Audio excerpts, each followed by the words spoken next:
बताना, देखें शॉर्ट में एक बार टर्म्स को एक्सप्लेन कर दो। First,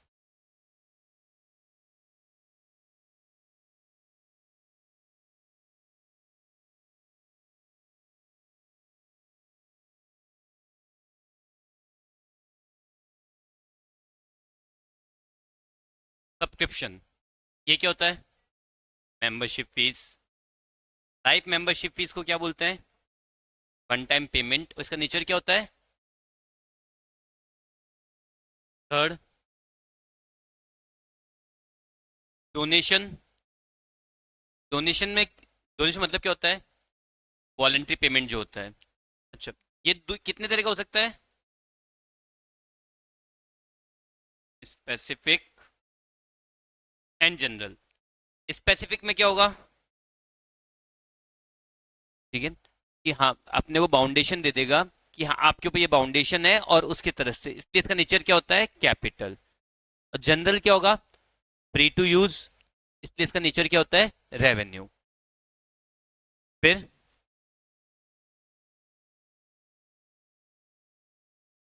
legacies in the memory of dead person, उनकी विल, इच्छा कोई भी मान लो, तो उसके अकॉर्डिंग। फिर इसका, अच्छा इसका नेचर क्या होता है? सब्सक्रिप्शन का और लाइफ मेंबरशिप फीस का। देन फिफ्थ पॉइंट, लेगेसीज के बाद में था एंट्रेंस फीस। ये क्या होती है? एक तरह से एडमिशन फीस। जब आप मेंबर बनते हो तो आपको वन टाइम पेमेंट करना होता है, वे आपसे आज से मेंबर हो। ये जरूरी इसलिए होता है ताकि कोई ऐसा नहीं हो कि आप बन रहा है छोड़ रहा है, बन रहा है छोड़ रहा है, कंफ्यूज नहीं रहे। तो लॉन्ग टर्म अगर किसी को मेंबर बनना है तो वो क्या दे देगा? Entrance fees. और लास्ट में हमने देखा था लॉस या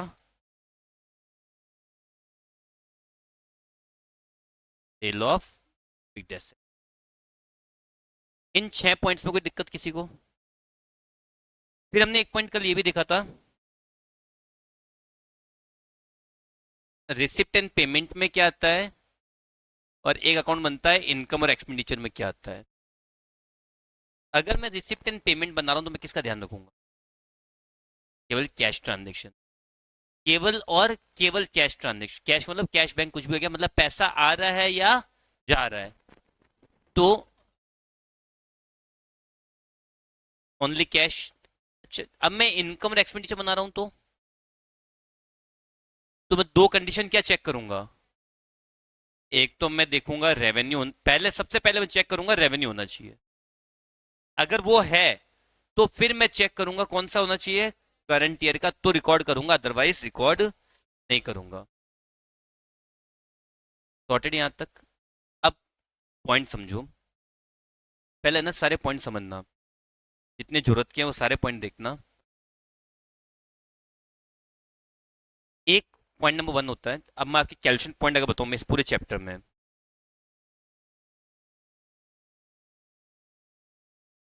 मैं हर एक चैप्टर में आपके कैलकुलेशन पॉइंट्स अलग से लिखवाऊंगा। हर एक चैप्टर चाहे वो कोई भी हो, कैलकुलेशन पॉइंट लिखने से आइडिया क्या रहता है कि इस चैप्टर में हमें क्या क्या पढ़ना है। अभी ये काम नहीं आते, ये काम आते हैं जब आप रिवीजन करने लगोगे ना एग्जाम टाइम, जब सितंबर टाइम में आप अगस्त में बैठोगे ऑफिस के, नहीं रिवीजन देखते हैं, तो आपको हर बार ये पॉइंट चेक कर लेने हैं कि हाँ इसमें ये पॉइंट्स है, ये सारे पॉइंट आते हैं कि अपने को, एक बार उसके क्वेश्चंस ये सब चेक कर लो। इससे हमें आइडिया मिल जाता है कि हाँ ये पॉइंट्स हमें करने हैं और ये पॉइंट्स हो चुके हैं। तो कैलकुलेशन पॉइंट से पहला,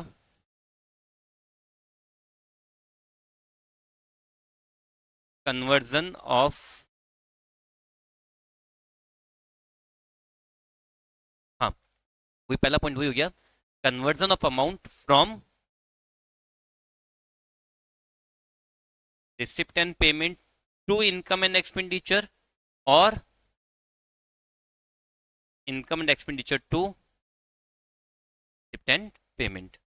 तो कोई अमाउंट रिसिप्ट एंड पेमेंट में है, उसको इनकम और एक्सपेंडिचर में किस तरह से लेके जाएंगे, या इनकम और एक्सपेंडिचर में उसको रिसिप्ट एंड पेमेंट में किस तरह से लेके आएंगे। ठीक है, एक पॉइंट तो ये हो गया। दूसरा,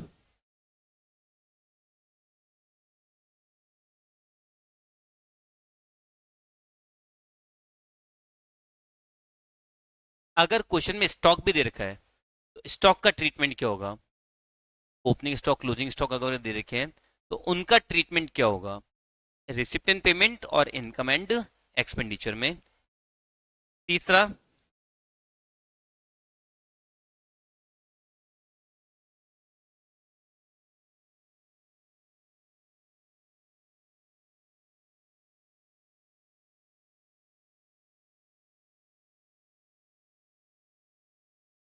अगर किसी खर्चे के लिए आपने पहले से फंड बना के तैयार रखा है तो उस एक्सपेंस को किस तरह से ट्रीट करना है? फॉर एग्जाम्पल, मैंने मुझे बच्चों के लिए कपड़े लेके आने थे, मैं अनाथ आश्रम चला रहा हूँ, अनाथ आश्रम बच्चों के लिए क्या लेके आने थे? कपड़े। तो उसके लिए मैंने पहले से एक फंड बना रखा है कि भाई हाँ, जो भी बच्चे आएंगे उनके लिए कपड़े इस जगह रखूंगा। तो जब मैं कपड़े खरीदूंगा, एक्चुअल में अभी तो मैंने क्या करा था, पहले से फंड बना लिया। इस बार मैं सोच रहा हूँ कि 10,000 रुपए के कपड़े लेके आऊँ, फंड बन गया। तो अब उसको ट्रीट किस तरह से करना है, वो एक पॉइंट हो जाएगा। ठीक है, तो मेन ये 3 पॉइंट हो जाते हैं आपके कैलकुलेशन के। कन्वर्जन ऑफ अमाउंट, स्टॉक और फंड क्रिएट कर रखा हूँ। फिर बेसिक वही,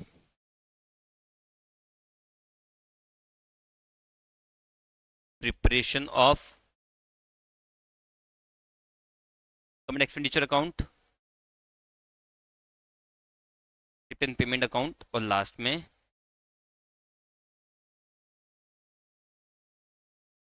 preparation of balance sheet.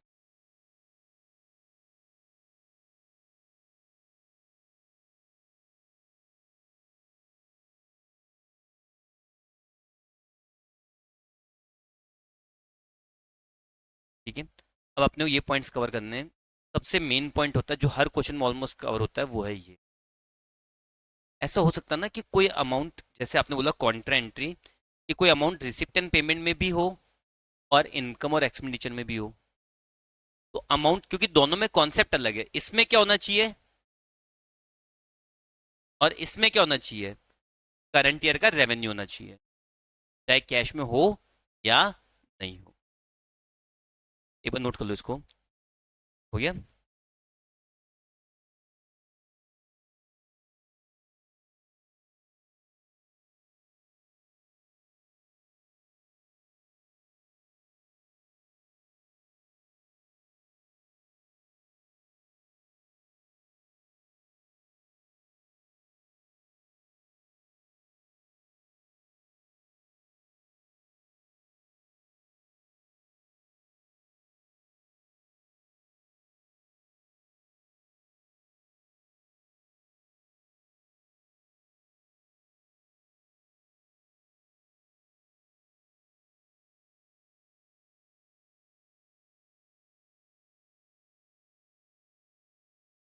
Then, मैं पहले एक एग्जांपल से स्टार्ट करता हूँ।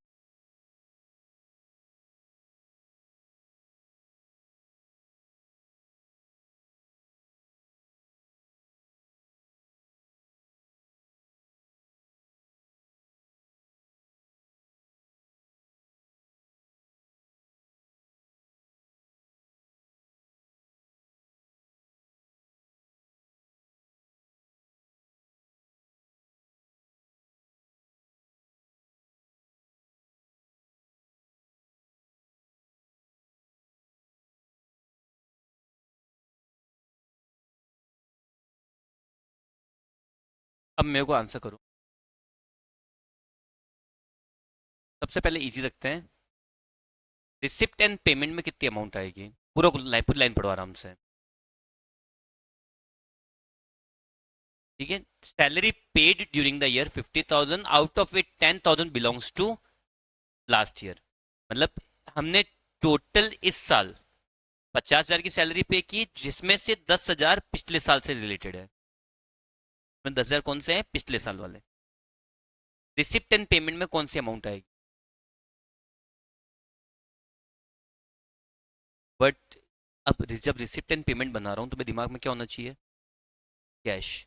मेरा यहाँ पे कैश का फ्लो कितने का हुआ? मेरा कितना पैसा गया? सैलरी पेड, पेड कितने करे मैंने? उसमें 10,000 पिछले साल के भले इसमें शामिल है, पर मैंने एक्चुअल में पेमेंट कितना करा है? 50,000। तो यहाँ पे रिसिप्ट एंड पेमेंट में कितने रुपए आएंगे? पूरे 50,000 पूरे आएंगे। अगर मैं यही बोलूँ नहीं भाई आप इनकम और एक्सपेंडिचर बनाओ, तो क्या करोगे? तो अब यहाँ पे क्या चेक करोगे सबसे पहले? रेवेन्यू। सैलरी रेवेन्यू है, सैलरी एक्सपेंसेस है, एक्सपेंसेस रेवेन्यू है। फिर दूसरा क्या चेक करोगे? अब बताओ करंट ईयर की अमाउंट कितनी है? 50 में से 10 किसके हैं? लास्ट ईयर, पिछले साल के। इस साल के कितने हुए? 40,000। तो यहाँ पे मैं कितने लिख पाऊंगा?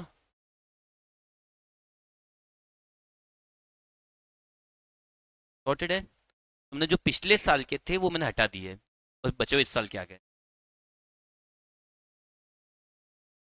Next, rent paid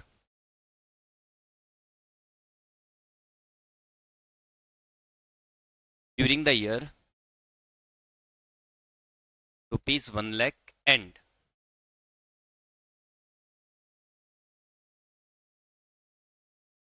₹1 lakh including ₹20,000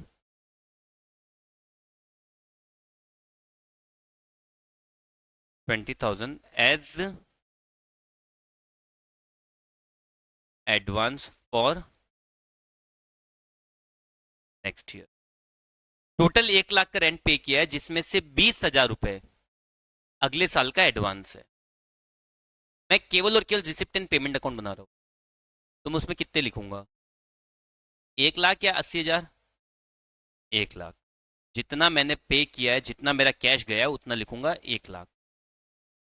income और एक्सपेंडिचर में क्या चेक करूंगा सबसे पहले? रेवेन्यू। रेंट पे कर रहे हैं, रेवेन्यू खर्चा है। अमाउंट कित कौन सी लिखेंगे? करंट ईयर की बताओ कितनी आएगी? टोटल 1 लाख पे किए, 1 लाख में से 20,000 तो किसके हैं? नेक्स्ट, अगले साल के। तो बचे हुए 80,000 किसके हो गए? करंट ईयर, इस साल।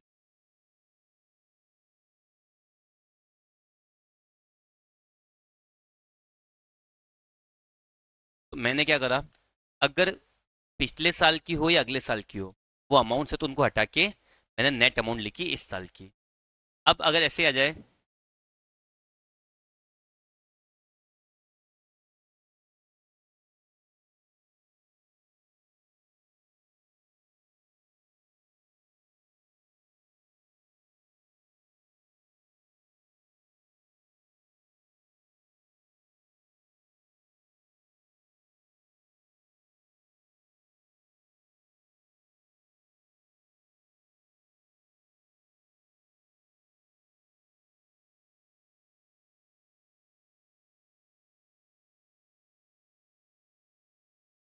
Interest paid during the year, interest पे करा है वो 60,000 का है, और इस साल का 10,000 रुपए का इंटरेस्ट आउटस्टैंडिंग बाकी चल। समझना बात को।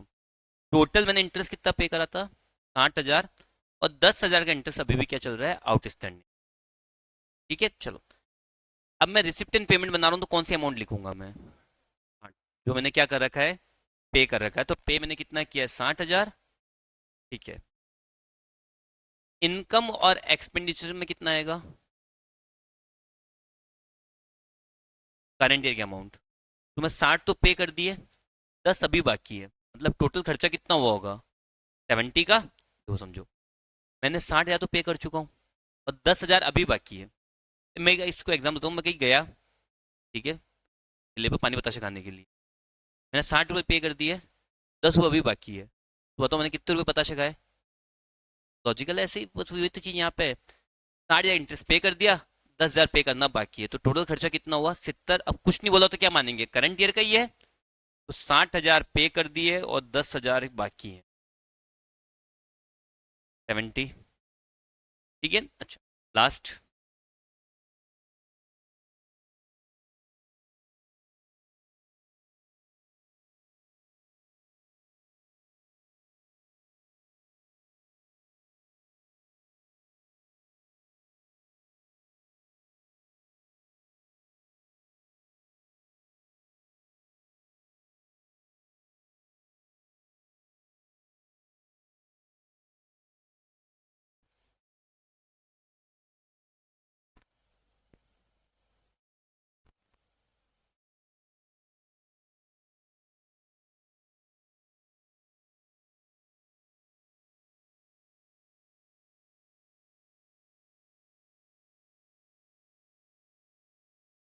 तो समझाता हूँ।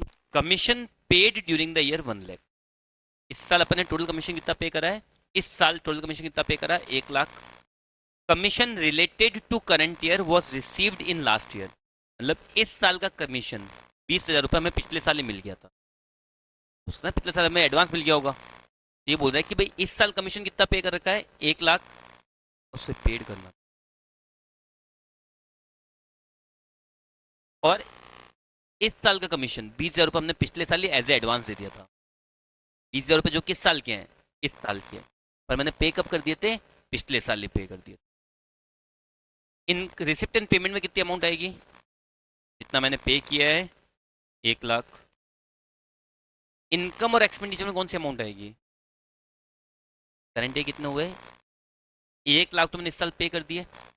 20,000 जो इस साल के थे मैंने कितने पे कब पे करे? पिछले साल। तो टोटल कितने हो गए इस साल के? 1,20,000। अब 1,20,000 को मैं रिवर्स करके समझाऊँ तो 1,20,000 में से 20,000 तो मैंने पिछले साल दे दिए और 1 लाख अभी दे रहा हूँ। तो करंट एक अमाउंट कितनी बन रही है? 1,20,000। समझो, 4 अलग अलग सिचुएशन बनी। 4 सिचुएशन क्या थी यहाँ समझना। इसमें था 10,000 रुपये जो किससे बिलोंग कर रहे थे, पिछले साल के थे, वो इस साल मिले। तो मतलब मैं इसको ही बोल सकता हूँ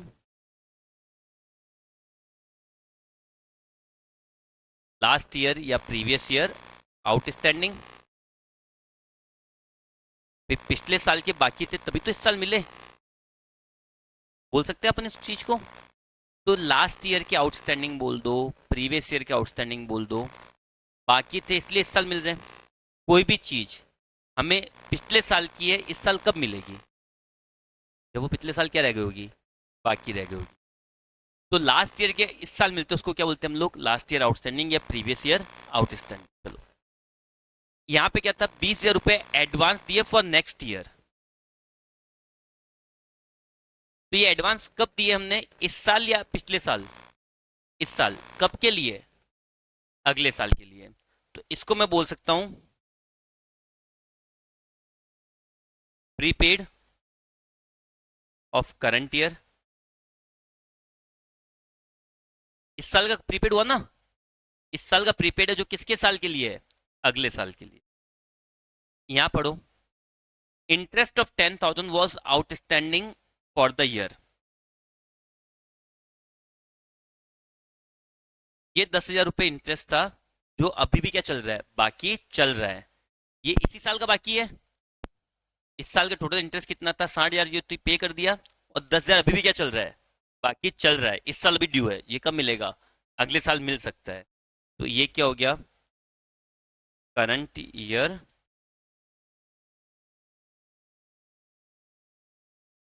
आउटस्टैंडिंग। और last and final, commission paid during the year 1 lakh. Commission related to current year was paid in last year. तो मैंने इस साल का कमीशन पिछले साल ही पे कर दिया। तो पिछले साल के हिसाब से वो क्या हुआ? Advance prepaid. उसको क्या बोलेंगे? प्रीपेड हुआ। कब? Last year. तो मैं क्या बोल सकता हूँ? Prepaid of. हमारे पास है ना, जब भी आप अकाउंटिंग को 4 सिचुएशन, देखो ये फैक्ट होता है कि अगर मेरे पास क्वेश्चन में 12-15 पॉइंट है तो 12-15 बार मैं ये दिमाग लगाने नहीं बैठूंगा कौन सा करंट ईयर का कौन सा है। और ऐसा करने से होगा क्या? 2-3 पॉइंट गलत हो ही जाते हैं। तो मैं क्या करूंगा? एक फॉर्मेट याद रख लूंगा इन चीज़ों से रिलेटेड। तो पॉइंट बन रहा है हमारे, हाउ टू कन्वर्ट अमाउंट। तो मुझे कोई एक अमाउंट दे रखी है, उसको कन्वर्ट करना है।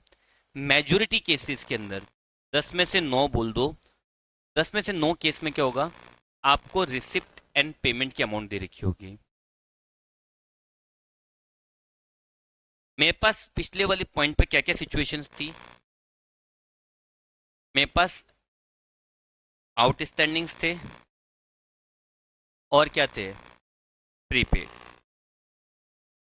दो ही चीजें थी, आउटस्टैंडिंग और प्रीपेड। अब अलग अलग साल के थे, कभी लास्ट ईयर के थे, कोई करंट ईयर का था, लेकिन थे दो ही चीजें। अब इनका ट्रीटमेंट क्या करना है? तो देखो, सिंपल। सबसे पहले आउटस्टैंडिंग।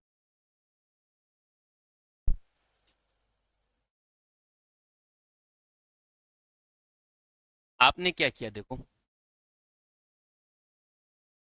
जब करंट ईयर का आउटस्टैंडिंग था, करंट ईयर का आउटस्टैंडिंग था ये वाला, आपने क्या करा, प्लस करा या माइनस करा? क्या लॉजिक लगा था भाई, इस साल का इतना तो पे कर दिया और इतना बाकी है, तो टोटल अमाउंट कितनी निकल गया? हमने लॉजिक क्या लगाया था, इतना पे कर दिया और इतना बाकी है, तो टोटल, तो हम लोग वर्ड क्या बोलते हैं, टोटल कितना होगा? तो करंट ईयर का आउटस्टैंडिंग जब भी होगा,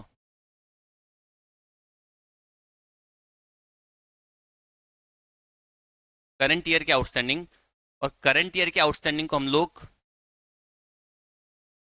क्लोजिंग भी बोलते हैं, तो जो क्लोजिंग आउटस्टैंडिंग होगा वो हमेशा क्या होगा, plus,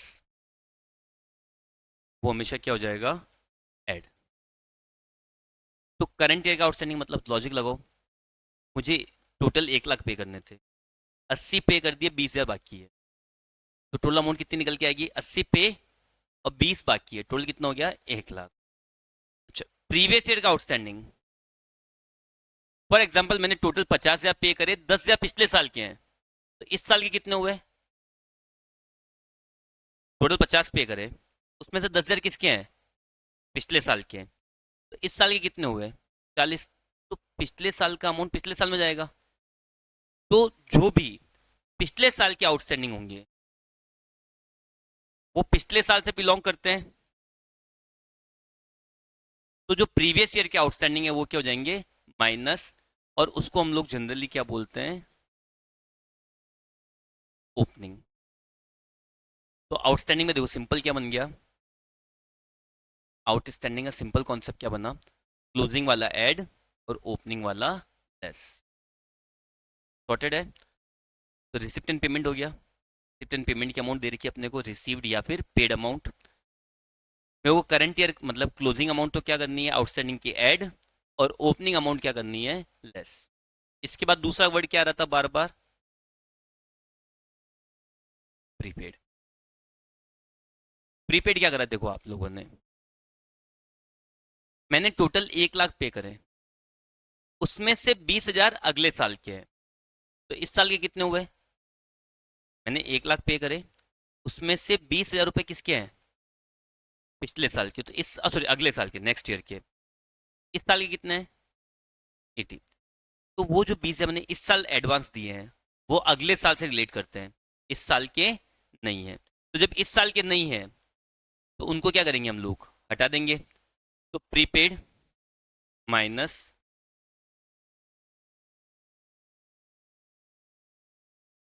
for next year paid in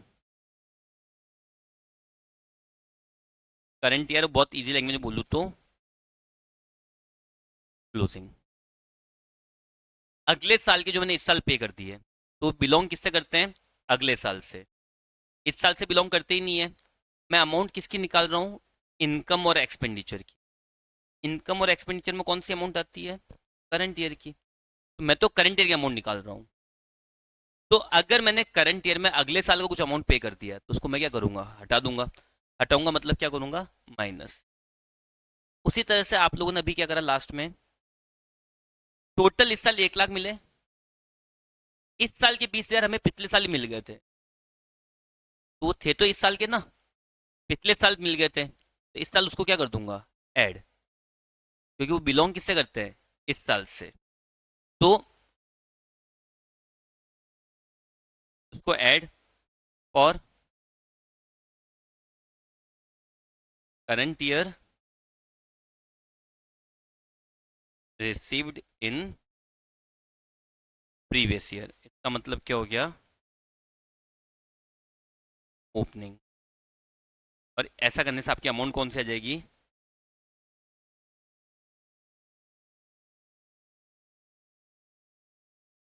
तो देखो शॉर्ट समरी में याद रखो, रिसिप्ट एंड पेमेंट की अमाउंट, आउटस्टैंडिंग में क्लोजिंग ऐड, ओपनिंग लेस, तो प्रीपेड में जस्ट उल्टा, आउटस्टैंडिंग और प्रीपेड एक दूसरे का पॉजिटिव होते हैं ना, आउटस्टैंडिंग का मतलब तो क्या होता है, बाकी है, और प्रीपेड का मतलब क्या चल रहा है, एडवांस।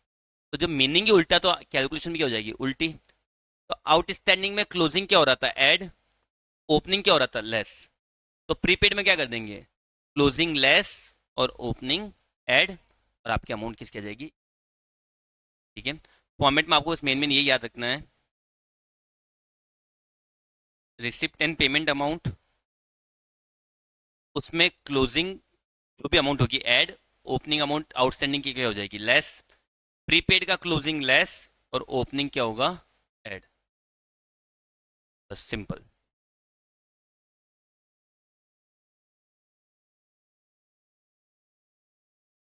ये नोट कर लो, आपके first calculation.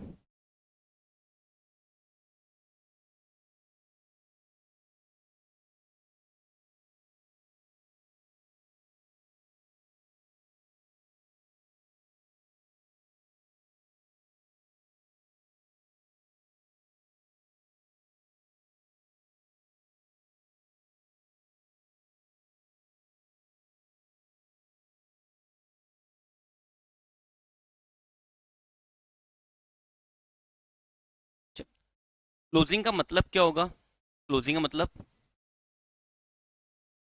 On last date. Opening का मतलब क्या होगा, क्लोजिंग का मीनिंग हमेशा यही होगा, ऑन लास्ट डेट। और ओपनिंग का मीनिंग हमेशा क्या होगा, फर्स्ट डेट। ये ध्यान ध्यान रखना, इसको नोट करना। इस इस वर्ड का बहुत इम्पैक्ट आता है, ऑन लास्ट डेट में बहुत इम्पैक्ट है। कहने वाली बात समझाऊंगा आपको।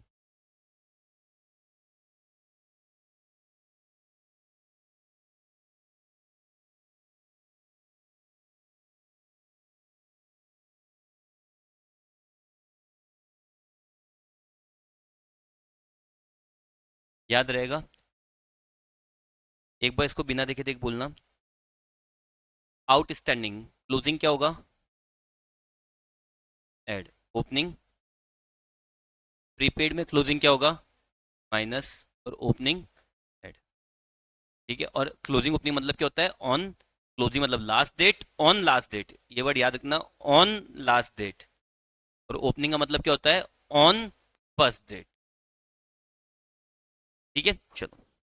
अब मैं आपको क्वेश्चंस दे रहा हूँ, समझा रहा हूँ। इजी रखना चीजों को, कॉम्प्लेक्स मत करना, नहीं समझ में आता आते वक्त पूछना। एक बिल्कुल इजी सा क्वेश्चन है, आपको इन्फॉर्मेशन दे रखी है 2021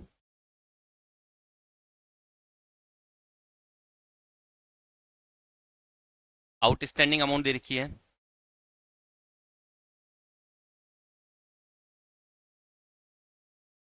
आउटस्टैंडिंग सब्सक्रिप्शन 400 और 600,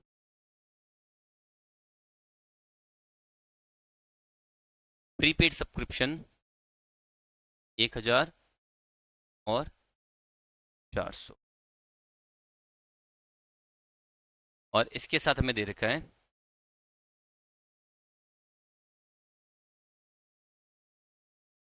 subscription received during 21-22 was 60,000. Calculate how much amount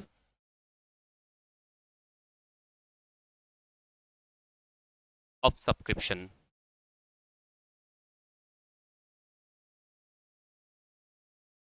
will be credited in income and expenditure.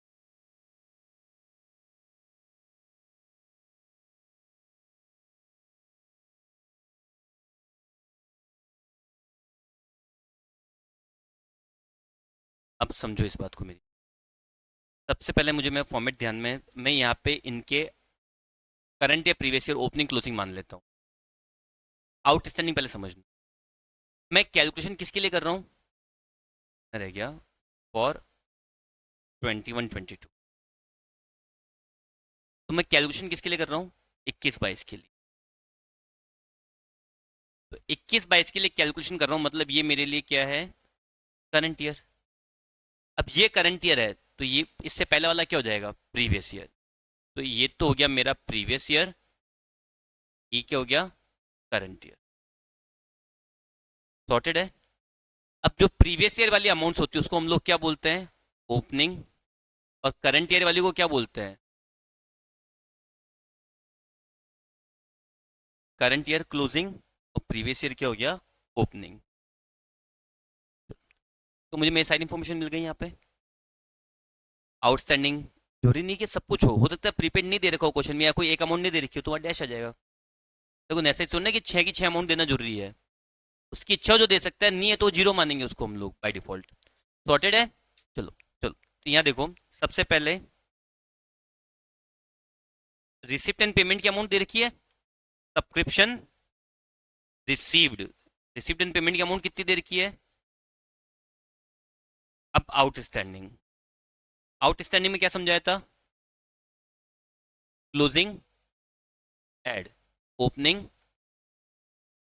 तो सब आउटस्टैंडिंग क्लोजिंग ओपनिंग, क्लोजिंग तो क्या होगा प्लस, और ओपनिंग क्या होगा। तो ये रहा देखो, आउटस्टैंडिंग क्लोजिंग कितना है, ओपनिंग कितना है।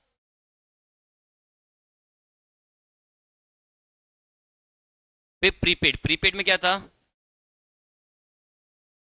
Closing minus opening plus. तो प्रीपेड का क्लोजिंग तो क्या होगा, माइनस, और ओपनिंग क्या होगा, प्लस। तो प्रीपेड क्लोजिंग कितना है और ओपनिंग कितना है। तो इनकम एक्सपेंडिचर नेट अमाउंट कितनी हो जाएगी, बताओ कितना हो रहा है। पूरा इसमें ऐड होगा ना बेटा, ये सारी चीजें।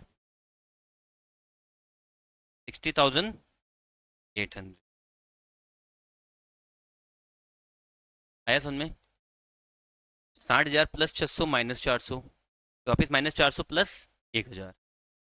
अच्छा, आप लोगों ने कैलकुलेटर कौन कौन लेके आ रहा है, कैलकुलेटर लेगा, बस नीड पड़ेगी उसकी, ठीक है। और उसको चलाना भी सीखो, कैल प्लस माइनस ऐड लेस करना ये सब कुछ नहीं है। जितनी कैलकुलेटर में कैलकुलेशन होती है, मतलब उसके फीचर्स, सारे फीचर्स, सारी कैलकुलेशन समझना, आपको कम से कम 2-3 महीने निकल जाएंगे, एंड दैट्स फॉर श्योर। आपको पूरा कैलकुलेटर ढंग से ऑपरेट करने में 2-3 प्लस माइनस मल्टीप्लाई डिवाइड तो सबको आते हुए, तो आप थर्ड फोर्थ में तब भी कर लेते शायद।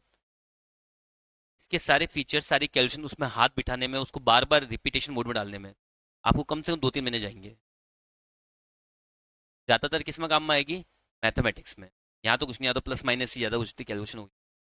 मैथ्स में, स्टैट्स में, अगर आपने कैलकुलेटर ऑपरेट करना सीख लिया ढंग से, तो मेजोरिटी चैप्टर आपके कैलकुलेटर खत्म हो जाएंगे। एक दो नहीं, मेजोरिटी चैप्टर्स आपके कैलकुलेटर पर ही खत्म हो जाएंगे। उसको ऑपरेट करना सीखो, कैलकुलेटर लेके आओ, कोई भी अच्छा सा कैलकुलेटर ले लो। एक बार पूछ लेना चलता है नहीं चलता एग्जाम में, उसको पूछ के अच्छा सा कैलकुलेटर पिक कर लो, और एक ही रखना फिर, ताकि उस पर हाथ सेट हो जाए आप लोगों का। ठीक है। ये क्वेश्चन आया समझ में, सेम क्वेश्चन मैं दूँ, आप कर लोगे आराम से। देखते हैं।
आंसर फास्ट करना।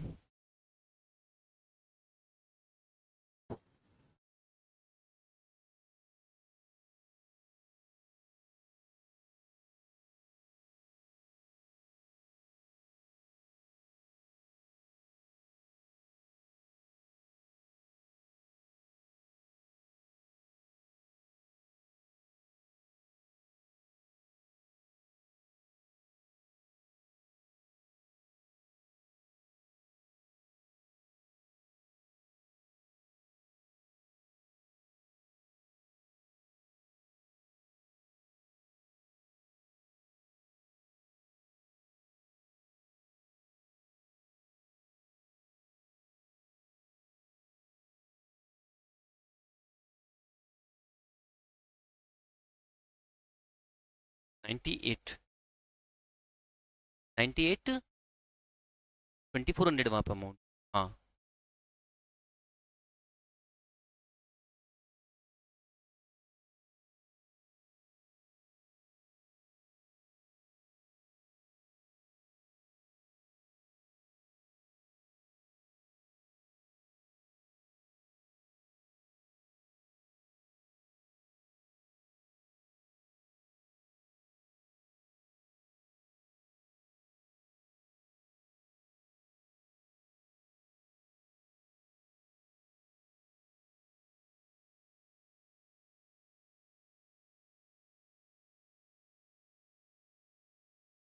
करें अपन एक बार।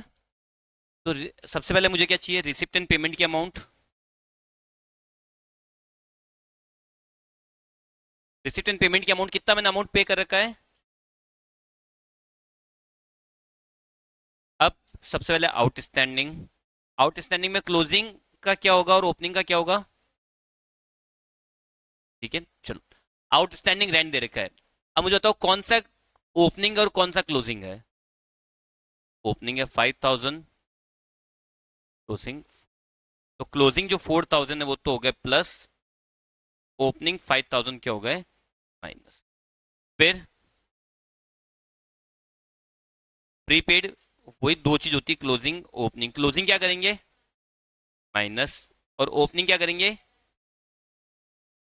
तो प्रीपेड। क्लोजिंग ओपनिंग कौन से, वही सेम। ओपनिंग और क्लोजिंग, तो क्लोजिंग कितना बेटा 2400 और ओपनिंग कितना है। तो कितना आंसर आ रहा है 98,000। ये अमाउंट कहाँ चल जाएगी इनकम एंड एक्सपेंस। एक पैटर्न तो ये होगा आपके क्वेश्चन का जहाँ पे सब कुछ बहुत आपको इजीली स्मूथली दे रखा है। एक पैटर्न तो ये हुआ। वापिस बोल रहा हूँ, ये कोई भी क्वेश्चन उठाए करोगे आप, ये कैलकुलेशन सबसे कॉमन कैलकुलेशन। एक तो आपको मैंने बहुत स्मूथली सब कुछ दे दिया, ओपनिंग क्लोजिंग सब कुछ इजी बिठा के दे दिया। आपको केवल प्लस माइनस करने थे। एक पैटर्न क्या आएगा, सुनना बात को।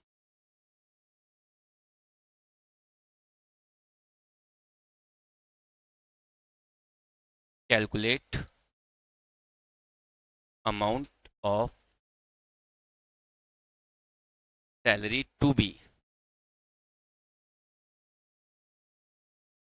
Debited in income and expenditure for the year ended on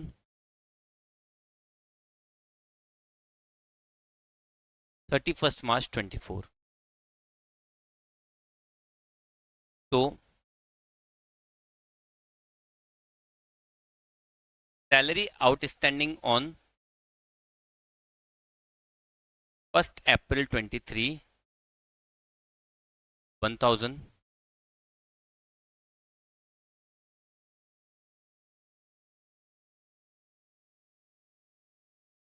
advance salary on 2000। Salary outstanding on 31 March 24 5000। और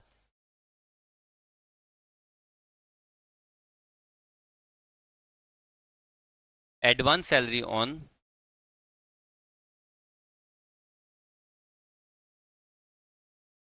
3000।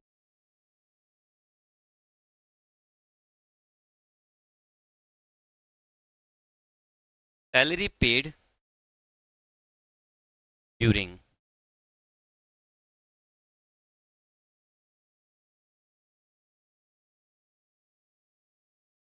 तो बताओ इसका आंसर क्या होगा? शांति से आराम से, तो कोई ऐसी कुछ नहीं।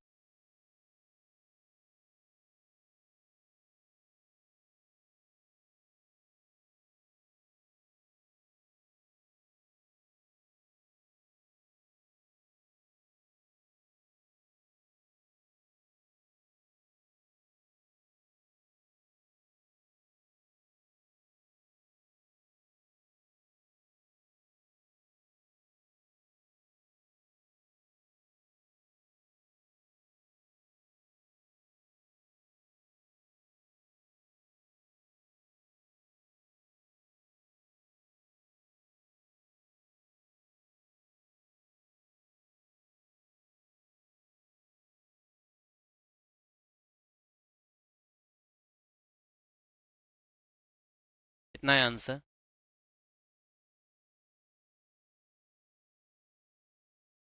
ट्राई करो, सोचो, दिमाग लगाओ। ये तो बहुत इजी लैंग्वेज में दे दिया मैंने।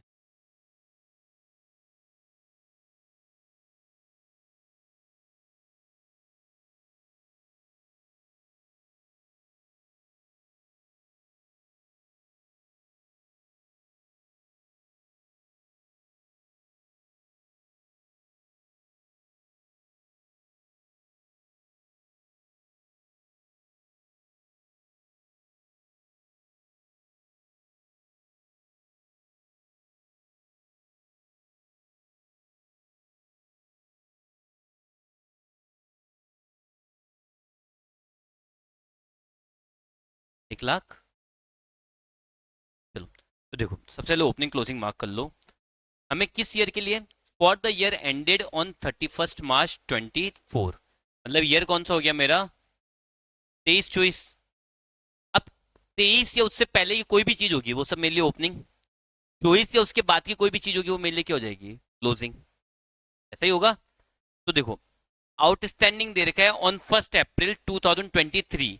यहाँ पे ईयर स्टार्ट होगा मेरा, तो ये मेरे लिए क्या हो गई? ओपनिंग।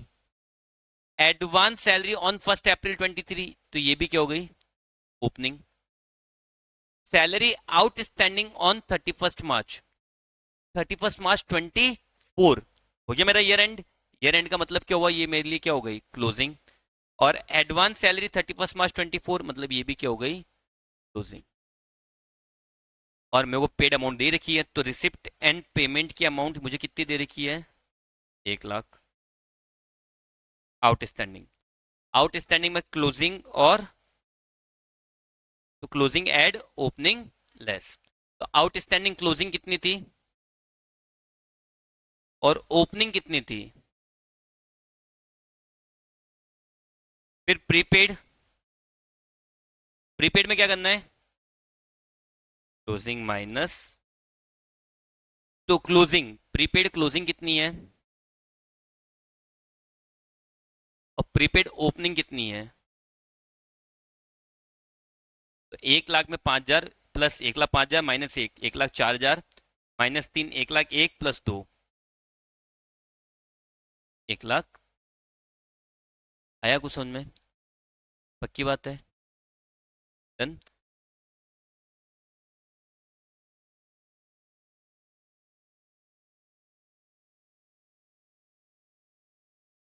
थोड़ा सा दिमाग लगा रखना। मैंने यहाँ पे ऑन डायरेक्ट दे रखे थे। मतलब क्या हुआ? मुझे हमेशा मतलब किससे, इस दिन नेट अमाउंट कितनी बाकी है, इस दिन नेट अमाउंट कितनी बाकी है।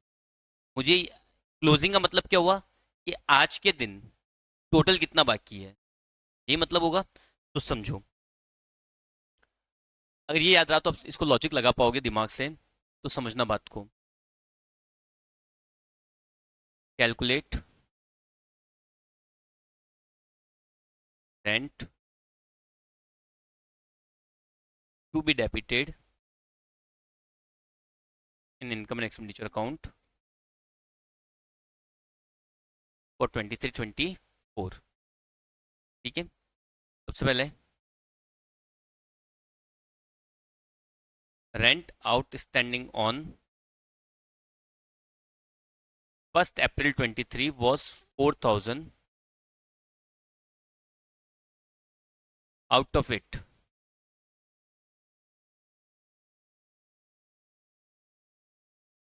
3,000 received in 23-24. फिर रेंट आउटस्टैंडिंग ऑन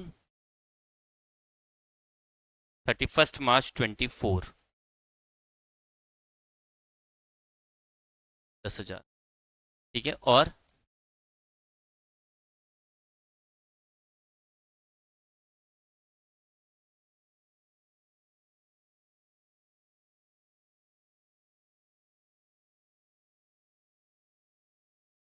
बस इतने से बता दो, प्रीपेड नहीं रख रहा इस बार में।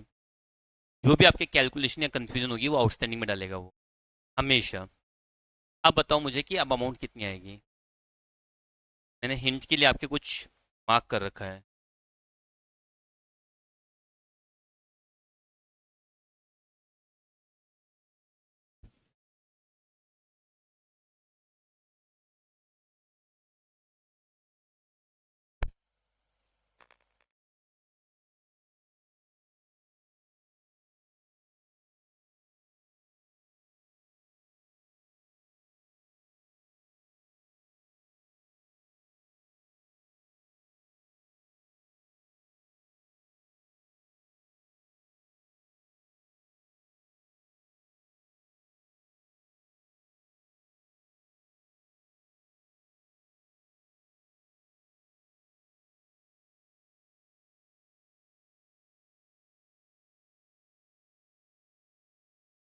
तो यहाँ पे ना इस लाइन से केवल कंफ्यूजन क्रिएट हो रहा है।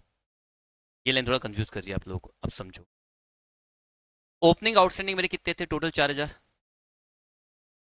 ऑन दे रखा है। 1 अप्रैल के दिन जब मेरा साल स्टार्ट हुआ या स्टार्ट हुआ, 1 अप्रैल के दिन मेरे टोटल आउटस्टैंडिंग कितने थे? 4,000। इस दिन टोटल आउटस्टैंडिंग ऑन वर्ड आ गया, मतलब ये इस दिन के टोटल आउटस्टैंडिंग दे रखी। उसमें से 3 मुझे इस साल मिल गए, ठीक है। जब ईयर एंड हो रहा है 31 मार्च को, इस दिन टोटल आउटस्टैंडिंग, यहाँ पे वर्ड क्या दे रखा है? ऑन। मतलब 31 मार्च 24, इसको मैं पढ़ूंगा अगर हिंदी में कन्वर्ट करके बताऊं तो क्या बताऊंगा मैं इसको? 31 मार्च 2024 के दिन टोटल आउटस्टैंडिंग कितने हैं? 10,000। वापिस समझो, 31 मार्च 24 के दिन टोटल आउटस्टैंडिंग कितने हैं? 10,000। ये किस दिन आउटस्टैंडिंग है? 31 मार्च 24 के दिन आउटस्टैंडिंग है। इसका मतलब अब जैसे ये 4,000 थे, उसमें से 3,000 तो रिसीव हो गए, 1,000 बाकी थे, वो भी इसमें क्या है, शामिल कर लिए। तो मुझे तो हमेशा ऑन से मतलब है ना, अभी आपको क्या बताया था? मुझे हमेशा किससे मतलब है? ऑन से। ऑन डेट दे रखी है तो मुझे कुछ भी कन्वर्ट करने की जरूरत नहीं है, मैं सिंपली क्या कर दूंगा,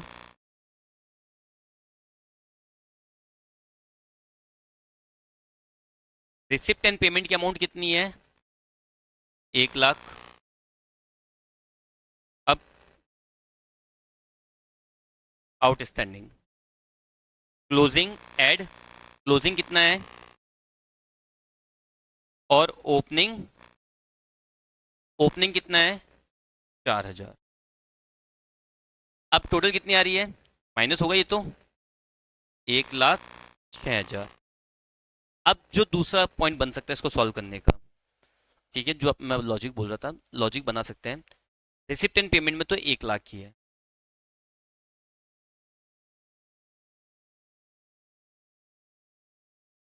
अब जब मुझे ऑन डेट दे रखी है, मतलब इस दिन तक के टोटल है।